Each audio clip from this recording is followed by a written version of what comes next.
Hello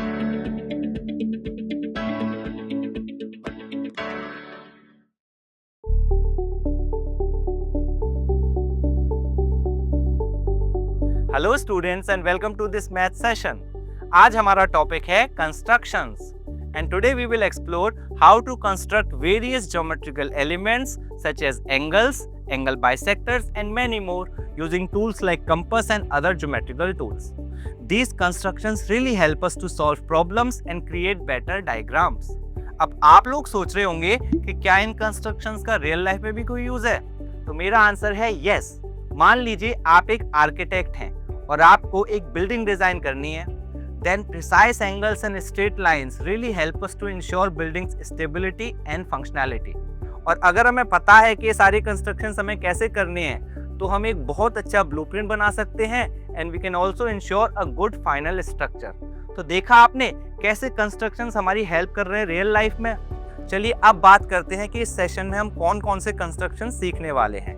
तो हम देखेंगे कि एक एंगल को बाइसेक्ट कैसे करना है, फिर हम सीखेंगे एक लाइन सेगमेंट का परपेंडिकुलर बाइसेक्टर कैसे बनाना है, फिर हम बहुत सारे एंगल्स बनाना सीखेंगे जो हम कंपास से बनाएंगे जैसे कि 60 degree, and then finally we will learn how to create a special type of triangle where a base is given, a base angle is given and we are also given with sum of remaining two sides. तो चलिए ये सब सीखना शुरू करते हैं। तो सबसे पहले आइए रिकॉल करते हैं एंगल बाइसेक्टर कैसे बनाना है। तो मान लीजिए हमारे पास एक रैंडम एंगल ABC है और B पर हम एंगल को शो करने के लिए आर्क को मार्क कर लेते हैं। अब हमें इस एंगल को बाइसेक्ट करना है, तो क्या करेंगे? चलिए एक कंपास लेते हैं। इस कंपास की निडल को एक एक करके इस आर्क के एंड्स पे प्लेस करेंगे और दो नए आर्क्स बना देंगे। अब ये दोनों आर्क्स एक दूसरे को इंटरसेक्ट कर रहे हैं, आप देख पा रहे हैं। अब हम पॉइंट बी को इस इंटरसेक्शन पॉइंट से ज्वाइन कर देंगे and easily we have bisected the given angle. तो देखा कितना आसान है। चलिए अब रिकॉल करते हैं कि एक लाइन सेगमेंट का परपेंडिकुलर बाइसेक्टर कैसे बनाना है। तो इसके लिए एक लाइन सेगमेंट ए बी ले लेते हैं। हमें इसका परपेंडिकुलर बाइसेक्टर बनाना है, तो हम कंपास लेंगे। कंपास में ए बी की हाफ से ज्यादा लेंथ को फिल कर लेंगे और फिर कंपास के निडल को ए और बी पर एक एक करके प्लेस करेंगे और ऊपर और नीचे यानी लाइन के अबव एंड बिलो हम आर्क्स बनाएंगे। Now these arcs intersect each other. इन आर्क्स के इंटरसेक्शन पॉइंट्स को हम ज्वाइन कर देंगे and then we have created the perpendicular bisector of a given line segment A B. तो देखा ये भी कितना आसान है। अब क्या आपको याद है कि हम कंपास का यूज करके एंगल्स कैसे बनाते थे? चलिए एक एंगल को रिवाइज कर लेते हैं। So let's recall how to draw 60 degree angle using compass. तो इसके लिए हम सबसे पहले एक लाइन सेगमेंट ए बी ले लेते हैं। ए पर हम एक आर्क बनाते हैं जैसा कि आप देख पा रहे हैं। अब हमें यहाँ पर 60 डिग्री एंगल क्रिएट करना है, तो हम क्या करेंगे? हम कंपास लेंगे और कंपास को ओपन करेंगे एंड उसकी निडल को इस आर्क के राइट एंड पर जो कि लाइन सेगमेंट पे लाई करता है उस पर प्लेस करेंगे और हम एक और आर्क बनाएंगे which will intersect the given arc, जैसे कि आप यहाँ पर देख सकते हैं। अब ये दोनों आर्क जहाँ इंटरसेक्ट करते हैं उस पॉइंट को ए से ज्वाइन कर देंगे और एक्सटेंड कर देंगे and we have created a 60 degree angle using compass.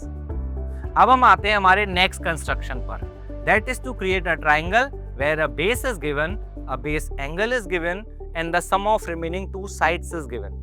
तो इसे कैसे बनाएंगे? इसके लिए हम एक एग्जांपल लेते हैं। मान लीजिए हमें एक ट्राइंगल ABC बनाना है where AB is 8 centimetre, angle A is 60 degree and AC plus BC is 13 centimetre. तो जो मैं बनाना है उसका एक रफ फिगर कुछ ऐसा है। अब इसे बनाना शुरू करते हैं। तो सबसे पहले लाइन सेगमेंट AB बनाते हैं जिसकी लेंथ है 8 सेंटीमीटर। अब A पर 60 डिग्री एंगल बनाते हैं, तो एक एंगल BAX बन गया दैट इज 60 डिग्री। अब इस AX पर हम एक लेंथ कट ऑफ करेंगे दैट इज AP और ये लेंथ 13 सेंटीमीटर होनी चाहिए, यानी जो ट्राइंगल हमें बनाना है उसकी रिमेनिंग साइड्स के सम के बराबर। इसे हम आगे समझेंगे कि कैसे हमारी हेल्प करेगा। तो हमारे पास आ गया AP इक्वल्स टू 13 सेंटीमीटर। अब इस P को हम B से ज्वाइन कर देंगे, तो ज्वाइन कर दिया, हमारे पास आ गया PB। नेक्स्ट हम क्या करेंगे? इस PB का परपेंडिकुलर बाइसेक्टर बनाएंगे। कैसे बनाएंगे? कंपास में PB की हाफ से ज्यादा लेंथ को फिल करेंगे, PB की दोनों साइड हम आर्क्स बनाएंगे और ज्वाइन कर देंगे। ये परपेंडिकुलर बाइसेक्टर ए पी को इंटरसेक्ट करेगा, तो जहां पर ये इंटरसेक्ट करेगा उस पॉइंट का नाम हो जाएगा सी, यानी कि जो ट्रायंगल एबीसी हमें बनाना है उसका पॉइंट सी आ चुका है, और लास्ट में इस सी को हम बी से ज्वाइन कर देंगे, तो ट्रायंगल ए बी सी बन गया। ये वो ट्रायंगल है जो मैं बनाना था, पर हमें वेरीफाई करना पड़ेगा कि क्या ये ट्रायंगल उन कंडीशंस को पूरा करता है जो क्वेश्चन में दी हुई हैं। Let's check.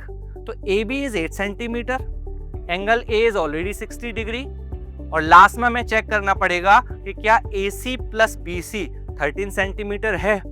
ये कैसे प्रूफ होगा, देखते हैं। क्या आप हाईलाइटेड ट्रायंगल्स को देख सकते हैं जो परपेंडिकुलर बाइसेक्टर के दोनों तरफ हैं?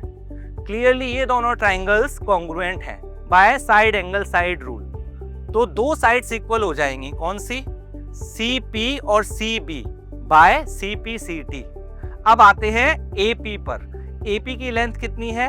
13 सेंटीमीटर हमने ही बनाई थी।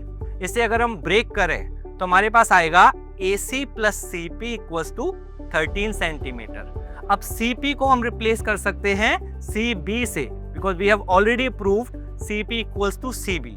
तो हमारे पास आ गया A C plus C B equals to 13 centimetre. That means we have verified कि जो ट्रायंगल एबीसी हमने बनाया है ये क्वेश्चंस की कंडीशंस को फुलफिल करता है। तो देखा आपने, अगर हमारे पास एक बेस है, एक बेस एंगल है और रिमेनिंग दो साइड्स का सम है, तो ऐसा ट्रायंगल हमें कैसे कंस्ट्रक्ट करना है। अब हम और भी ट्रायंगल्स बनाना सीखेंगे जहां पर हमें अलग अलग टाइप के स्पेसिफिकेशंस दिए होंगे, लेकिन वो हम करेंगे नेक्स्ट सेशन में। लेकिन जाने से पहले I am leaving you with a task. These are few questions which you need to practice based on today's learning, and I will see you in the next session where we will learn how to create the other types of triangles. Till then, keep learning and take care.